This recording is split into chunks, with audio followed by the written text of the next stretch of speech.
Greetings, ladies and gentlemen, and welcome to Season 10 of the Lyons Den Quiz League. This is the final season that the league will exist in its current form. There may be some sort of sequel, at least spiritual sequel, to the LDQL, but we don't exactly know how that's going to work or when it's going to happen, etc. So, for now, I'm just going to say that this is the last season of the LDQL, which is kind of sad to see it coming to an end, but 10 seasons is amazing. I mean, there have been over 2,000 questions written for this, as we will see in one of the later quizzes. You'll see what I mean.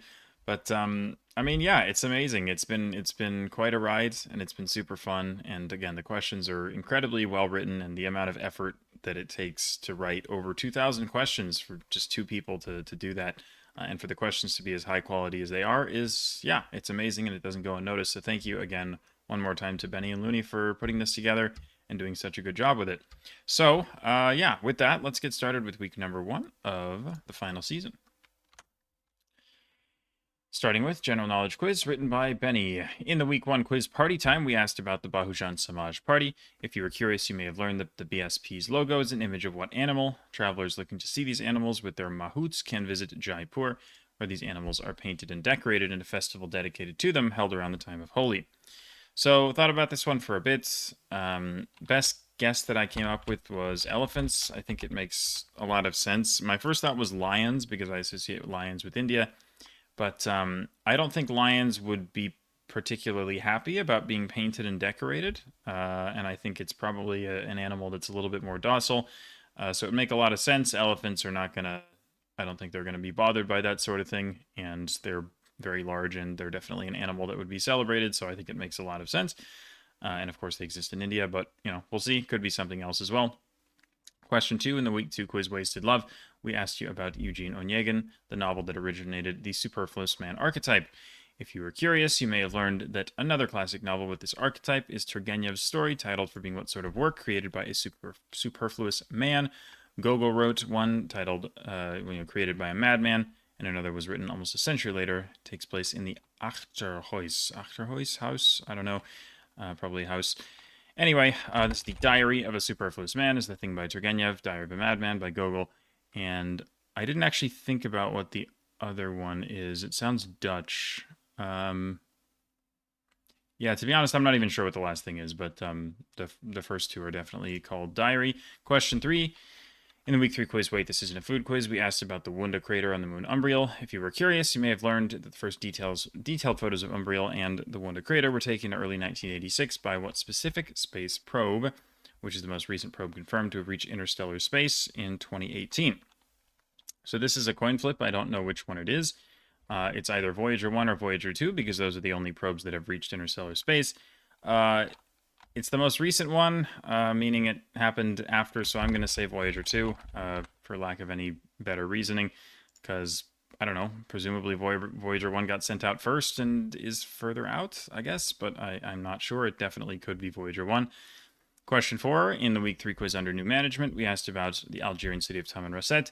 If you were curious, you may have learned it is bisected by an intermittent river. What Arabic name, literally meaning valley, is given to such rivers and dried up riverbeds? Stone city of Petra sits by one of these features named for Moses. So the feature by Petra is called Wadi Musa, and this is a wadi. Wadi is just a very common word in the Arab world for, well, canyons, valleys, etc. Question 5. In the Week 5 quiz Pioneers, we asked about Josiah Wedgwood's invention of encaustic vase painting. If you were curious, you may have learned that Wedgwood was also the inventor of a pottery glaze that was a vibrant shade of what color? The exact formula for that glaze is unknown, but similar glazes of the same time period used copper oxides.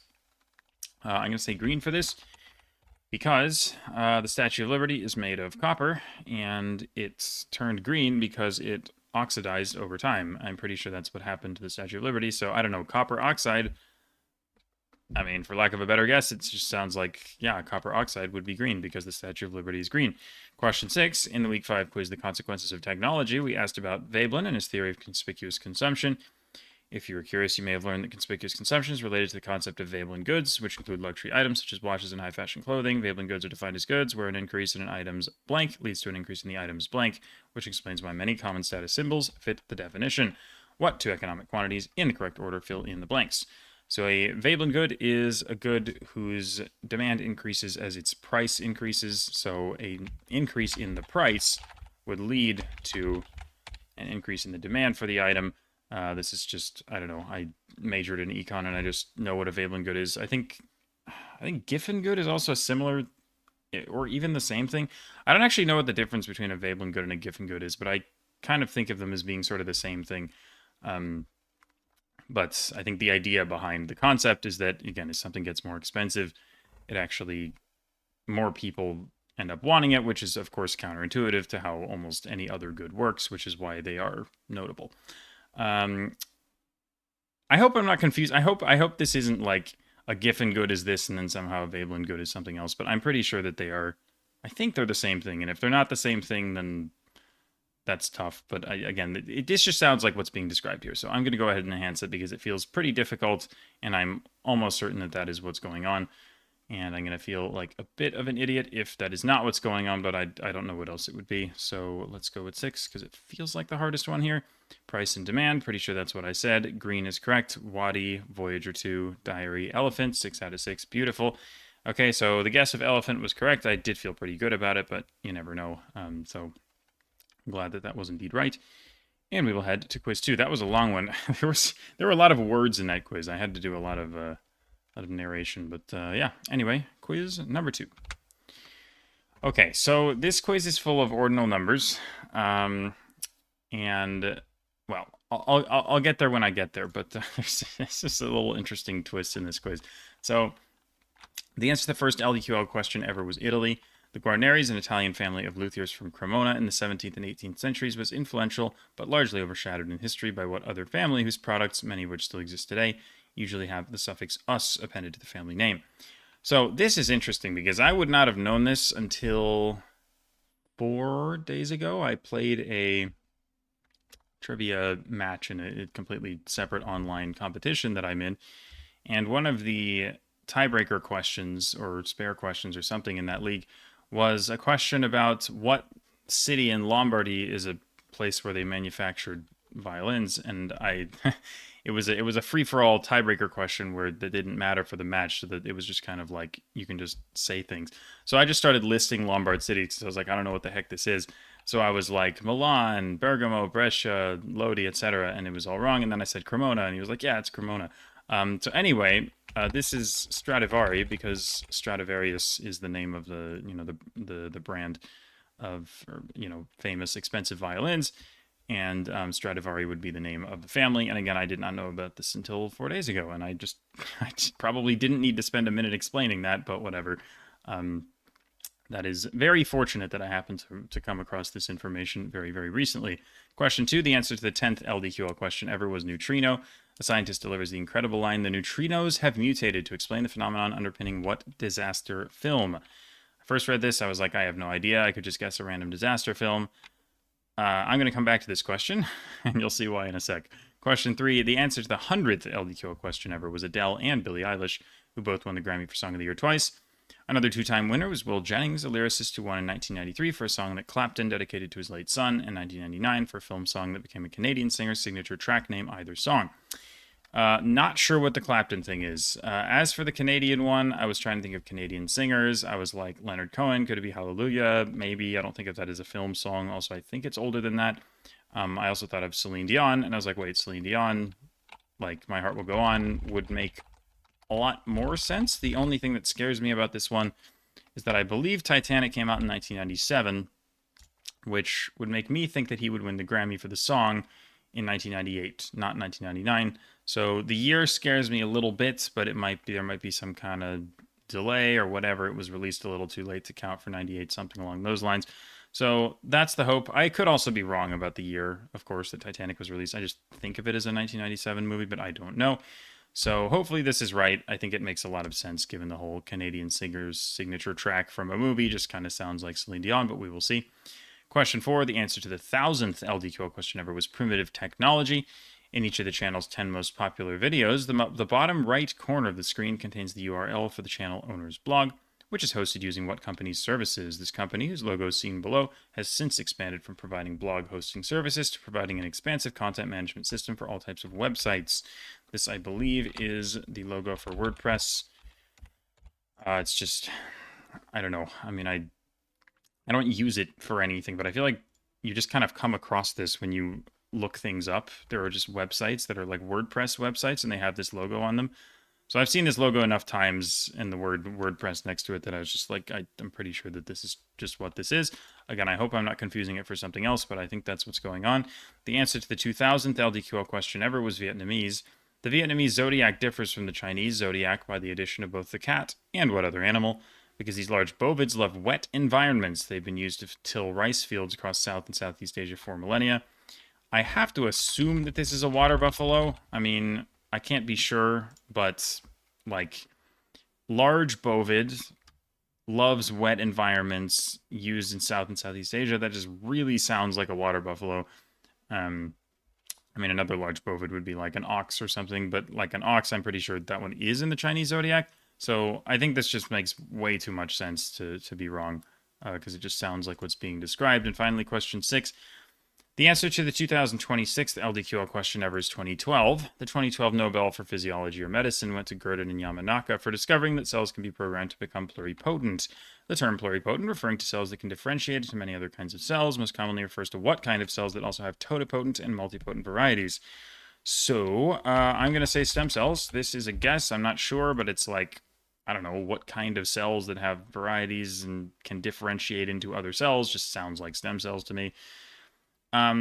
So the answer to the 2026 LDQL question ever is 2012. Now, the interesting thing was when I first looked at question 2, I was like, okay, what's a disaster film? And I thought of like Armageddon. I thought of like, I think Deep Impact as a thing. And I thought of 2012, right? Because 2012 is a disaster film where the world, like, you know, whatever, just goes haywire and everyone dies basically. So,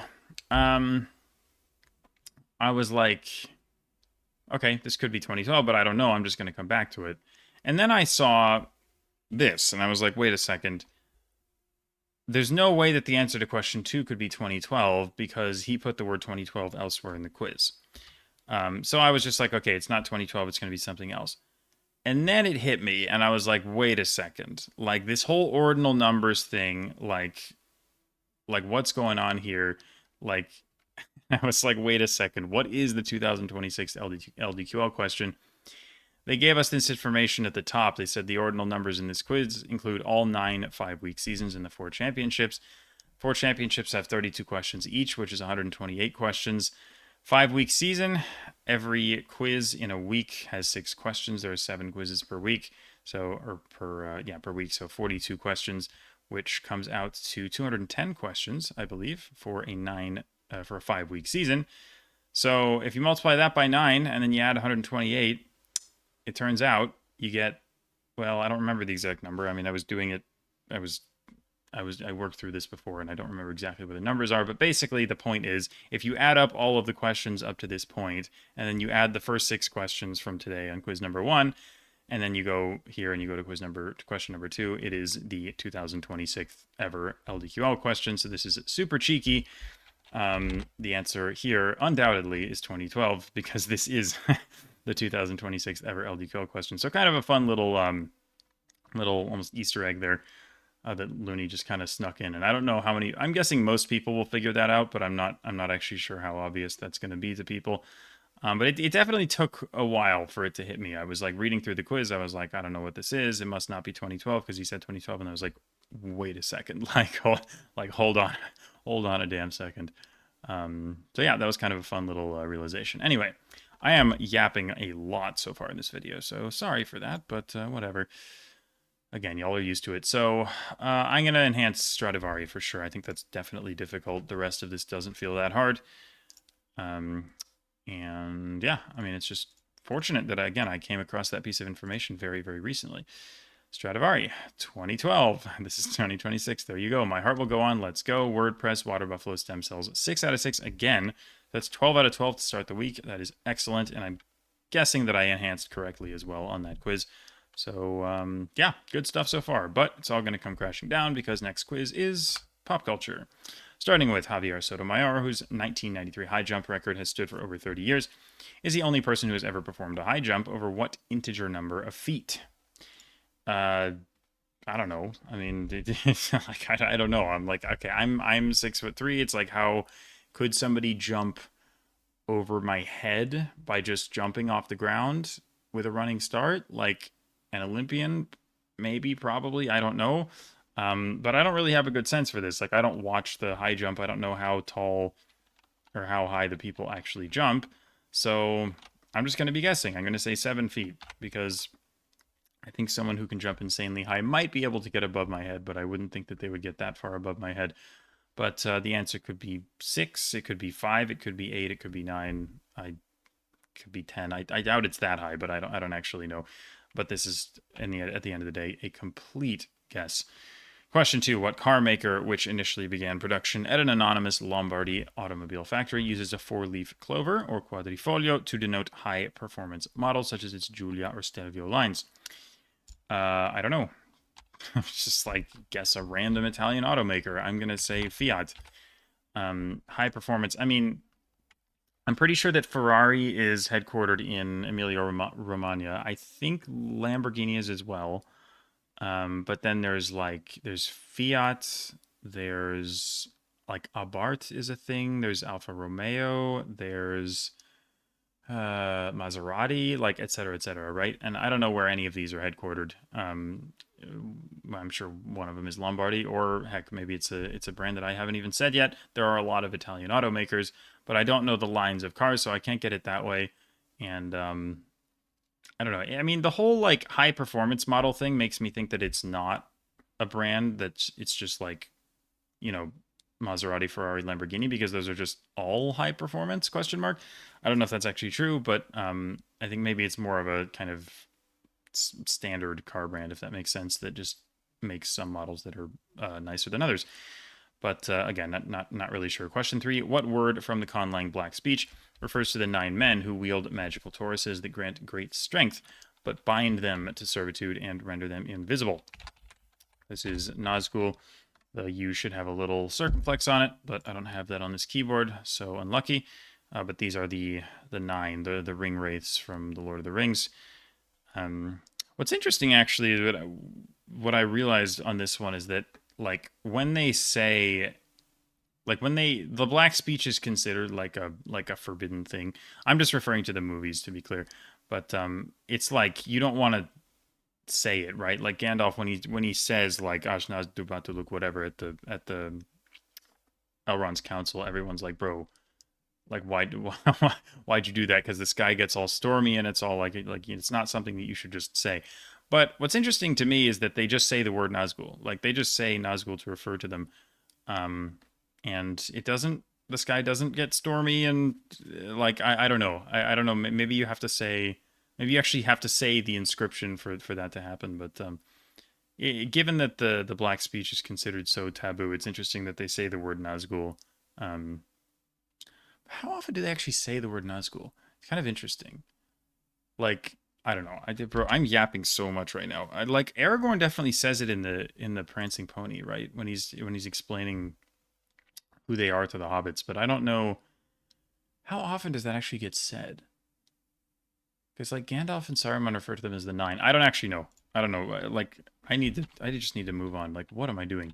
The Brazilian snack food pão de queijo is essentially a baked cheese ball made with both cheese and the flour of what starch? Items made from this starch are central to drink globalized by Taiwanese immigrants. This surely is tapioca. I think because the drink would be boba. By the way, this stuff is really good. If you ever go to like a Brazilian steakhouse, they give you this bread, and it's super tasty. I didn't actually know it was made from tapioca, but I mean I think that's surely the answer given the Taiwanese immigrant drink clue. Question 5: name the 2 cities that host Big 4 fashion weeks and are not national capitals. It's literally a miracle, but I think I actually know the answer to a fashion question. I believe this is Milan and New York, and the other ones are Paris and London.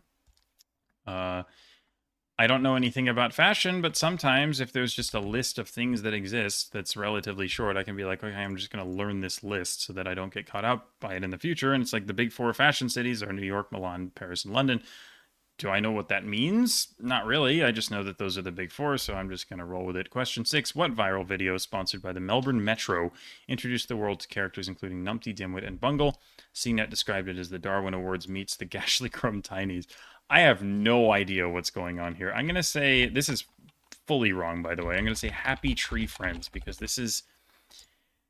when I was like, what, 8 years old or something, I was just like poking around on YouTube and I found a video of the Happy Tree Friends and I was like, huh, this looks like a nice little innocent cartoon with like some jolly little animals in it. And then I clicked on it and they got like brutally murdered and it was kind of a scarring experience for me. Now, I'm pretty sure that's not what's happening here because I don't know what these characters are. But the point is, I have absolutely no idea what this is, and I'm not going to get it right. So I'm just going to say Happy Tree Friends. I was unfortunately reminded of a scarring childhood memory. So yeah, kind of a tough set of questions here, to be honest. I might actually enhance Nazgul because I feel like if it's a fashion question and I know it, then it's easy. And then Tapioca just feels very gettable with the boba thing. Nazgul is also gettable, to be fair, but I think that a lot of people won't know the actual term for them, even if they figure out that it's the Lord of the Rings. But we'll see. Anyway, y'all have to let me know what whether the word Nazgul is actually considered taboo to say, or if that has just kind of entered the common lingo. I guess I'm referring to the books because I don't know how much the movies can tell you, but there's probably more discourse about that that came directly from Tolkien himself. So yeah, if there's any insights that you have on that, let me know. I'd be interested to learn.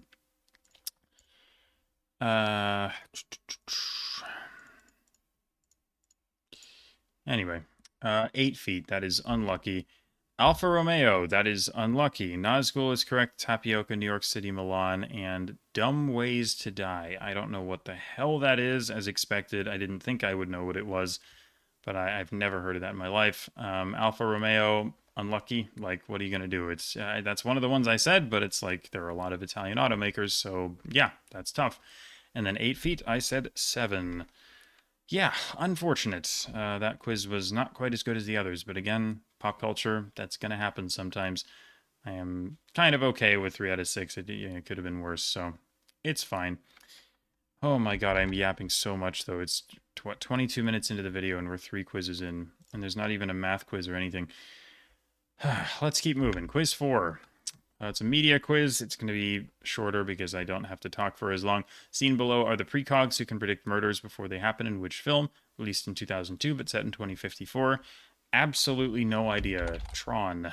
That is a movie that exists from, I think, around that time, and it is sci-fi. And that's all I know.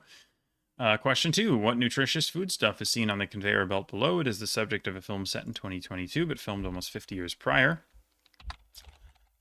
Have to imagine this is Soylent Green. Soylent Green is people, etc., etc. Not a movie that I've ever seen, but the food stuff is green, and it's set in the future, but filmed 50 years ago. It sounds about right to me. What last name is shared by this futuristic family? These are, of course, the Jetsons. I feel like for anyone in the U.S., this is extremely easy, but if you're not from the U.S., this might not actually be that knowable. I don't actually know how famous they are outside of this country. Question 4. In the StarCraft series set centuries in the future, there are 3 possible races for a player to play as, which are seen below. Name any one. The names of the races are often abbreviated to their first letter when describing matchups in the game, such as TVZ and PVT. So there are 3 of them, and they start with T, P, and Z. And I have absolutely no idea what any of them are. I'm going to guess Terminator and hope that I get lucky. Question 5. Seen below are 2 sets of book covers for a trilogy of books that takes place millennia after the present day. What word is found in the title of each book in the trilogy? Once again, I have no idea what's going on here. The only thing that I came up with was Dune, which is 100% wrong because none of the things depicted on these things look anything like Dune. But I don't have a better guess because I can't think of another trilogy. I mean, I guess Dune is like, what, a bunch of books, but I mean, there are definitely 3 of them, but I think there are just more than 3 of them. Anyway, I don't think it makes any sense. I mean, the millennia after the present day makes sense, but other than that, it's like I don't know what the heck's going on here, and it doesn't look like Dune, but I'm just not going to get it because again, it's probably something I've never heard of. And finally, question 6, the film seen below was set in what year?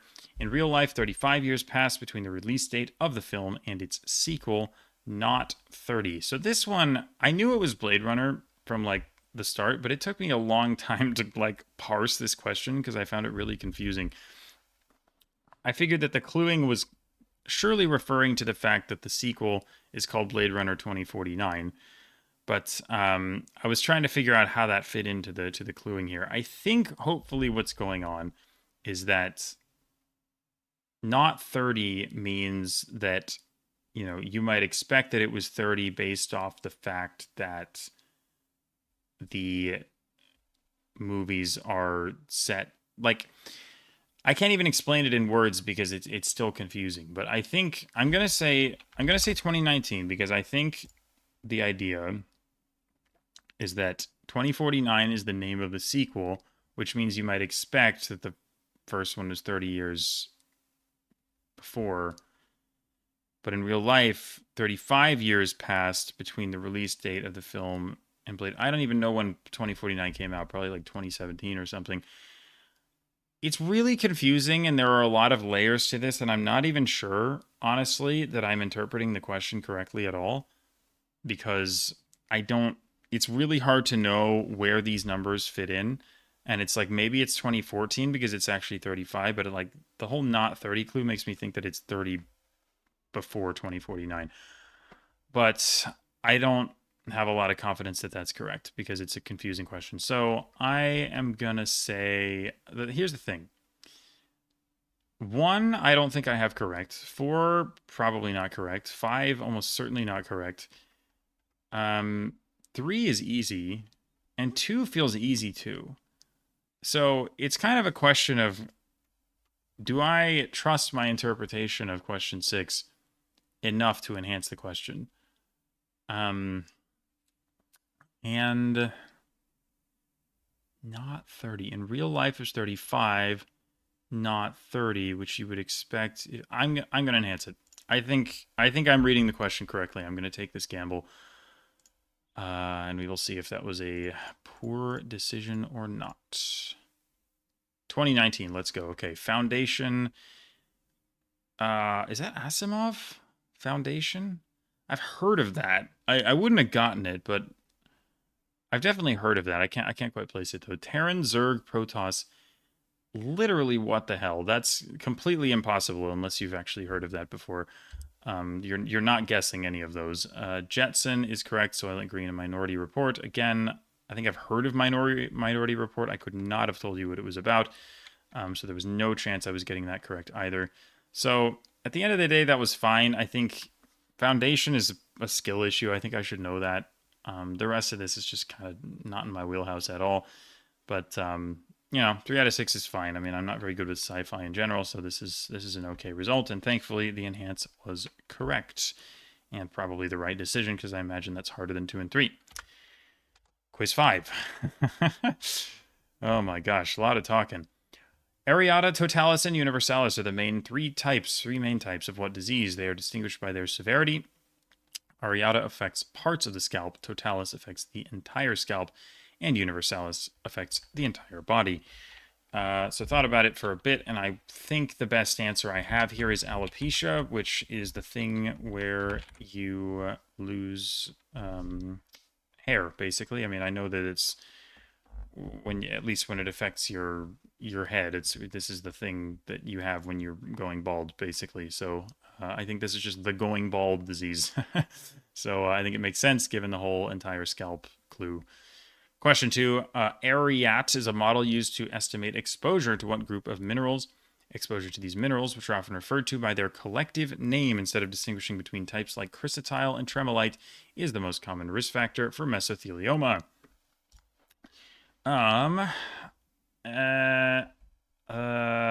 What was I going to say? Oh, right. Asbestos was the thing that I came up with because I know that I don't know. This is a complete guess. I mean, there's like those commercials, right? It's like, oh, if you were family member has mesothelioma, then you may be entitled to financial compensation or whatever the hell. Um, like, I don't know what asbestos is really. I know that it's obviously, I know that it's a mineral that is harmful. So I think it makes sense. Like, I didn't know that it was a group of minerals. I would have just said that it's a mineral. But I mean, the fact that two of the letters in the acronym are A's would make sense if one of them is asbestos. And then I think it just kind of makes sense, but I don't really know. Like, is this a group of minerals? Is this the complete wrong track? Maybe, but I just don't think I'm ever going to come up with anything better for this. And it was kind of just the first thing that popped into my head when I read this question. So I was like, it's maybe this. We'll see. Question 3. Area can be hard to calculate in mathematics. In many cases, mathematicians will turn to integration to rigorously calculate area. The first method of integration calculus students learn is about, oh my god, about is why are they so long? Invariably a form developed by and named for what mathematician? The form of integration makes use of this mathematician's namesake sums in which the area under a curve is approximated by a series of side-by-side rectangles. I swear these questions are longer on average than normal, but maybe I'm just more tired than normal. It's probably both. Anyway, this is Riemann sums. That's just what a Riemann sum is. I'm not going to explain it further because I've done enough talking, but anyway, Riemann sums are just a thing that you use for integration. Question 4, are naturalists lying to us? Usually the answer is no, but the names given to some animals can be incredibly misleading. This is the case with the birds, whose beaks Charles Darwin studied during his trip to the Galapagos. The birds are taxonomically classified as tanagers, but they are typically referred to not as tanagers, but as finches. Darwin's finches, just very famous thing. I have to assume that's what's going on. If that's not what's going on, then literally everyone is going to say finches because it just feels like that's what you say here. Question 5, AR, or augmented reality, in which digital images are superimposed live over the space in front of the user, is a feature in a number of VR headsets. Such headsets include what company's Quest 3 seen below with its controllers. This company's also bridged the gap between vision and tech by partnering with Ray-Ban and Oakley to create sunglasses with integrated cameras and AI capability. Meta, I believe. Meta Quest. That's just a phrase that exists in my head. Like Meta Quest. It's just, it's just a VR headset basically. I haven't seen one or used one, but I'm pretty sure Meta Quest is just a thing. Question 6. A and O are both used as abbreviations for the, I'll just say angstrom because I think that's what you're supposed to say. A unit of length in the metric system. How many angstroms are there in 1 meter? To make the quiz's master's lives easier, please answer in the form of a power of 10. 10 to the power of x. I'm going to say 15 because I want to say it's a multiple of 3 because that's just kind of how metric works usually. Obviously, like 10 to the 3rd, 10 to the 6th, 10 to the 9th, that kind of thing. I know that an angstrom is a very small unit of measurement, but I have absolutely no idea how long it is specifically, so again, it's just a total guess. Or yeah, and I don't know, is it Ångström, I'm guessing, is how you actually say that, but again, I'm going to sound like a prick if I say it like that, so I'm just going to say angstrom. But too late. But whatever, man. Dude, I am incredibly scatterbrained right now. It's weird. I don't know why it's making me talk more. I feel like normally when I'm super tired, I just am lethargic and don't talk as much. But for some reason in this video, I'm just yapping like crazy, despite the fact that I do feel incredibly scatterbrained and tired, which feels different from normal. So I don't really know what's up, but anyway, I'm just I'm running on fumes here, but I think I can finish this. So anyway, what am I going to enhance here? I'm not sure. 6 is probably wrong. 5 is easy. 4 is easy. 3 is probably the one I go for. 2, I'm not sure is correct. I think it makes a lot of logical sense, but I'm just not that confident. And 1 is just a thing that people know, I think. So I will enhance 3. Even though there are a lot of math knowers who play this, there will also certainly be quite a few people who don't know that. So I'm okay with this decision. 10 to the 10th. Oh, did I... Oh, was I supposed to write... Oh my god, dude. I'm not even reading the damn questions. Was I supposed to write 10 to the power of? I think I was supposed to write 10 to the power of, and I just wrote 15 because I thought it was enough to imply 10 to the power of 15. If I had written 10 and gotten marked wrong for that, that would have been really sad, but I was wrong anyway. There are not 15 angstroms in a meter. I swear I meant 10 to the 15th. I just was not reading properly because apparently I'm not doing a lot of that today. Oh my goodness. Alopecia is correct. Asbestos, Riemann, Finches, and Meta. Honestly, 5 out of 6 on that is completely fine. By the way, if you didn't notice the theme of the quiz, I forget what it was. Oh my lord. It was R. Oh my god. A was this one. AR was this one. AR. What was the freaking. Oh my god, dude. Like, I read through this quiz earlier and I was like, I figured, it was obvious enough that what was happening was that every question had a word that chopped a letter off of the end. But now I'm so, bro, I'm so out of it right now. I can't even remember what the words were. Holy crap, man. Yeah, I'm just gonna. Oh, it was areata. So areata, alopecia areata. So areata, areat, area, R. Okay, yeah. Jesus, quiz 6. I need to just finish this up and go to bed because, like, holy moly. Question 1. I'm voice cracking, man. Everything's falling apart right now. Jesus. Lenny Smallittle is, despite the name, a large, strong, and clumsy character in what novella in which Lenny struggles to make ends meet as a ranch hand despite his mental disabilities. It's a title taken from a Robert Burns poem about schemes that gang aft Agley. This is Of Mice and Men, a book that we read in middle school. So I'm quite familiar with Lenny. Question 2. The 32 best-known artistic depictions of what company's flagship products, which are currently on display at MoMA in New York, measure 16 inches wide by 20 inches high. Their real-life counterparts, though, are just over 4 inches tall and have a 3-inch diameter. Took me a second here, but these should be Campbell's soup cans, which are the famous Andy Warhol thing. Makes sense that they would be at a museum of modern art and that they would be a lot larger than the real-life cans, and 4 inches by 3 inches sounds about right for a can of soup. Question 3. Every instrument in an orchestra's string section has 4 strings, but this one doesn't. What instrument, which is unusual today for its larger than normal number of strings and fretted neck, is pictured below? The instrument predates the development of the modern violin family, but its name is quite similar to a member of the family in most languages.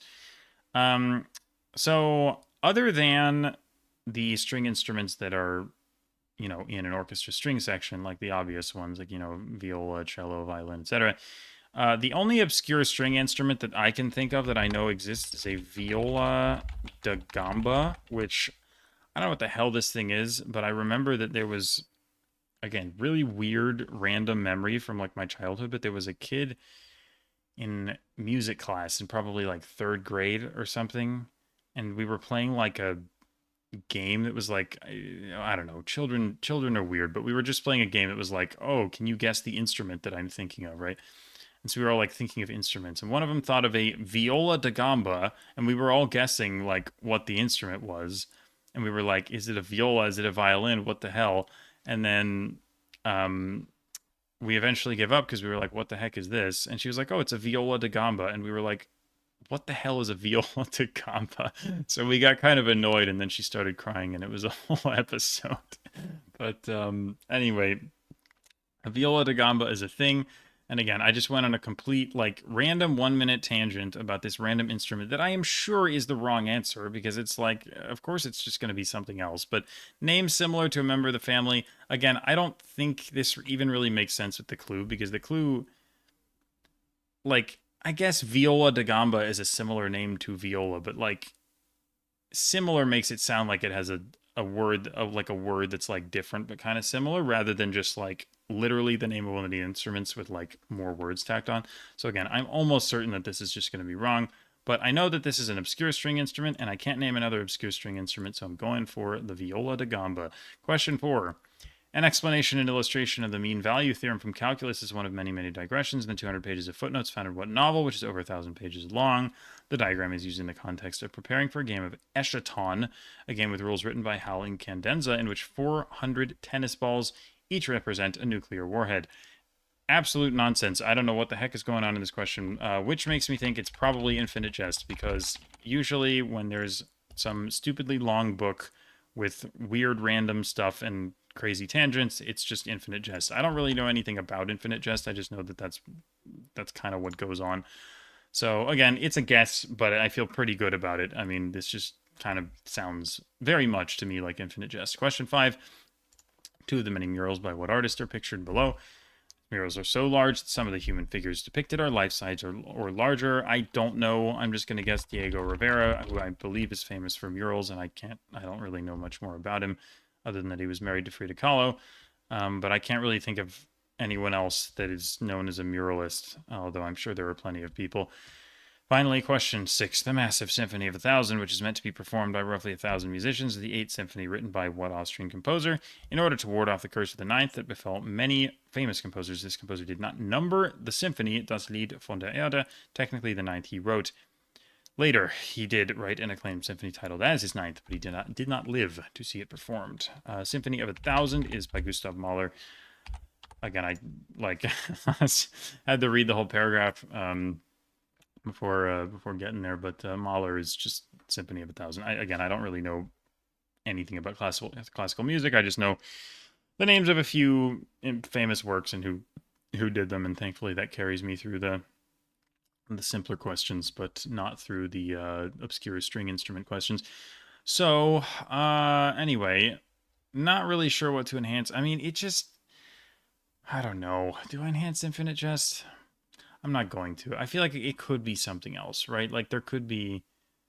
This just sounds like Infinite Jest, but it might be like, I don't know, like Gravity's Rainbow or some other like weird book. I'm going to go with 6. I feel like a lot of people, it's Austrian, but there's not a lot of extra info given. So a lot of people are just going to say like Mozart or, like Schubert or whoever else. There are definitely multiple, Haydn as well, obviously. There are a lot of famous Austrian composers, so it's not easy if you don't know the thing. So I will go with 6. My brain is just like on another planet right now. Diego Rivera, Infinite Jest. Oh my god. No way is it Viola da Gamba. There's no way. That's so funny. That's so funny, dude. As if that was right. That's so lucky. I mean, Broken Clock is right twice a day. I don't know what else to tell you. That's crazy, man.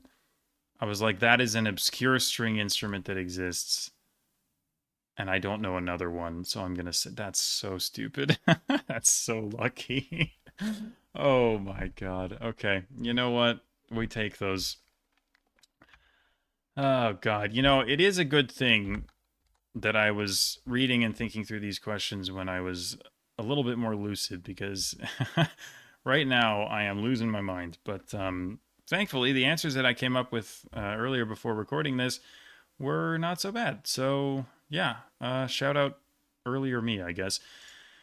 Oh my god. Final quiz question 1. Gion, known for its decorative floats. Tenjin, known for its fireworks displays. And Kanda, known for its Mikoshi parade, are the 3 most popular matsuri, or festivals based on and celebrating what polytheistic religion? I'm going to say Shinto because, I don't know, it all sounds Japanese, so I think you just say Shinto here. Question 2. Eating hamantashen, a triangular pastry, and shaking a gragger, a noisemaker, are ways of celebrating what holiday, commemorating the story of Esther saving the Persian Jews as told in the Megillah. Pretty sure this is Purim. I don't know anything about Jewish holidays other than Esther equals Purim. Like, that's just a connection that exists in my head because I've gotten a lot of, quiz bowl questions wrong about Jewish holidays, etc. And one of the few things that is stuck in my mind is that the Esther one is just Purim. So that's what I'm going with. Question 3. Regularly scheduled celebrations drive optimism, according to a field of psychology founded by Martin Seligman that studies factors contributing to meaningful lifestyles. The name of that field includes what adjective, which also describes the philosophical schools founded by Auguste Comte, and a type of externality resulting in a beneficial, unintended consequence. Surely the answer here is positive. A positive externality is just what's being described here. I guess positivism is probably the name of the philosophical school. And I don't know what the psychology thing is, but yeah, positive externality, basically.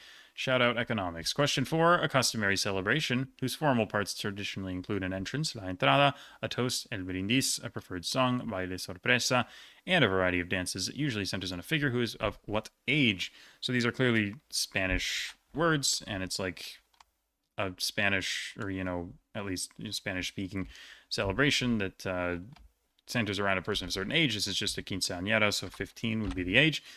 Not 10 to the 15, just 15. Oh, Lord. Question 5. In 1885, what country's government banned the practice of potlatch, a gift-giving ceremony celebrated by many of the indigenous groups in its west, such as the Heiltsuk, Nuksalk, and Kwakiutl? This is Canada. Potlatch is just a thing that's celebrated in, well, I mean, it used to be, I guess. I don't know if it still is, just, like, kind of more discreetly. I'm not sure, but I learned about this. I mean, I've learned about this a couple times and then forgotten about it a couple times, but it came up in another trivia thing probably 2-3 weeks ago, so I remembered what potlatch was from that, so I feel pretty confident that this is right. I don't think it's easy, though, because this, especially like Kwakiutl, kind of sounds like Nahuatl to me, so I would probably guess Mexico if I didn't have anything better. So, not easy, but potlatch is a Western Canada thing, British Columbia, I think specifically. Question 6. What French sociologist proposed that the reason people gather and celebrate is because shared observances lead to collective effervescence? He identified Protestants as having higher rates of anomie, or breakdown of norms, than Catholics in his best-known work, Suicide. Suicide is by Emile Durkheim. Again, just kind of one of those quiz bowl sort of buzzwords, like you just learn that suicide is the thing that was written by Durkheim. And again, I don't know all that much about Durkheim or anything very substantial about what he did, but I just know he wrote Suicide, so, you know, it works. Again, that's a lot of what trivia is. Just learn all the surface level stuff and don't bother with actually understanding the substance of anything. It's not entirely true, but that it ends up being the case in a lot of instances. So, not really sure what to enhance here. I think Purim, is hard. Canada, I think, is relatively hard, and Durkheim is hard. I'm going to go with Purim because I feel like the Jewish questions generally play pretty hard, and this is not a very famous holiday in comparison to like Hanukkah, Yom Kippur, Rosh Hashanah, etc. So I think it will play quite difficult, but we shall see. And I hope that I'm not wrong about the Esther being Purim thing, but I'm pretty sure it is. So let's find out, shall we? After we deal with this nonsense. Okay, Shinto, Purim, positive, 15, Canada, Durkheim, 6 out of 6 again, which, did I get 6 out of 6 on, I got 6 out of 6 on 4 quizzes, I got 5 out of 6 on quiz 5, and then I think I got like 3 out of 6 on both 3 and 4. Honestly, pretty darn good week. I don't, and it's actually pretty close. I don't think I beat physics, but I might be second here, which is very, very good for me, especially given that the field in this competition is getting crazier and crazier every season. Physics is an insane trivia player, like incredibly good trivia player who has not been in this league until now. So yeah, another crazy name to add to the list, but I am very happy with how that week went personally. I think that the pop culture stuff was mediocre as expected, but there were basically 2 pop culture quizzes. And, you know, that's the way it goes when I am faced with pop culture. But the rest went extremely well. I think the only non-pop culture question that I missed was how many angstroms are in a meter. And I think that's, well, I'm quite happy with that as a result, especially because I didn't feel very confident about some of those questions. So, yeah, very, very nice result. It is, well, I mean, it's a couple days until the deadline, so I'm going to have to just stop the recording. But again, it will make no difference to you guys. I'm going to have to record the follow-up when I'm back from LA and San Diego, which will be about a week from now. So this video will be ever so slightly late, but in comparison to how I normally release these videos, it won't be that bad at all. So yeah, anyway, enough blabbing for me because I've been doing way too much of that already. Thank you, and yeah, I don't know why I'm saying this like I'm ending the video. I will see you guys once my scores are in. Good God. All right, just a quick recap of week number 1 of the LDQL Season 10. I finished in 3rd place behind Physics and Can Opener in a Can. Congrats to them for the top 2 finishes, but still very happy with how this week went overall. I did very, very well, other than on quiz 3 and quiz 4. And yeah, so not much else for me to say, but thank you all for watching week number 1, and I'll see you very, very soon for week 2. Until then.